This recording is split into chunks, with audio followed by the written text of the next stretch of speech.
നാണമുണ്ടോ സഖാവെ ഒരു നിലപാടെടുക്കാൻ എന്ന് CPI-യോടാണോ, CPM general സെക്രട്ടറിയോടാണോ, കേരളത്തിന്റെ മുഖ്യമന്ത്രിയോടാണോ കേരളം ചോദിക്കേണ്ടത്?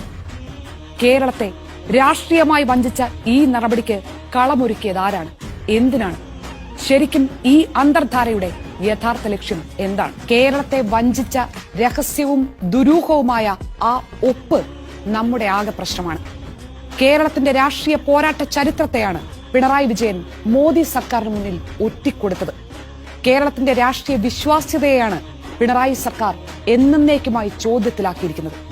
എന്തിനു വേണ്ടി? എങ്ങനെയാണ് പിണറായി വിജയന്റെ കമ്മ്യൂണിസ്റ്റ് പാർട്ടിയെ കേരളം വിശ്വസിക്കേണ്ടത്?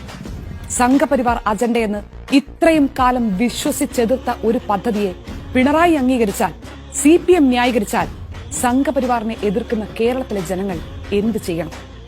കേരളത്തിന്റെ അടിസ്ഥാന രാഷ്ട്രീയ പോരാട്ടങ്ങളെ കൂടിയാണ് കേരളത്തിന്റെ മുഖ്യമന്ത്രി പ്രതിസന്ധിയിലാക്കുന്നത്.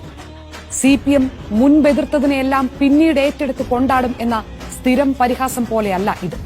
സംഘപരിവാറിന്റെ രാഷ്ട്രീയ പദ്ധതികൾക്ക് എന്താണ് കുഴപ്പം എന്ന് CPM കേരളത്തോട് ചോദിക്കുമ്പോൾ ഇവിടുത്തെ മനുഷ്യരുടെ അടിസ്ഥാന പോരാട്ടങ്ങളാണ് പ്രതിസന്ധിയിലാകുന്നത്. സംഘപരിവാറിന്റെ രാഷ്ട്രീയ പദ്ധതിയെന്ന് നിരന്തരം ആക്ഷേപിച്ച CPM ഒടുവിൽ ആ പദ്ധതിക്ക് ദുരൂഹമായി കീഴടങ്ങി കേരളത്തെയാണ് വഞ്ചിച്ചിരിക്കുന്നത്.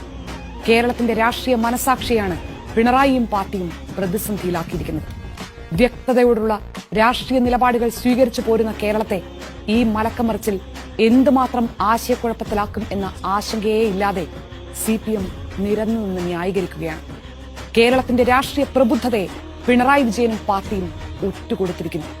ആ ഒറ്റ് ഏതെല്ലാം വഴിയിലൂടെ സംഘപരിവാറിന് സാധ്യതകൾ തുറന്നു കൊടുക്കുമെന്ന് ഇനി നമ്മൾ കാത്തിരുന്ന് കാണേണ്ടി വരും.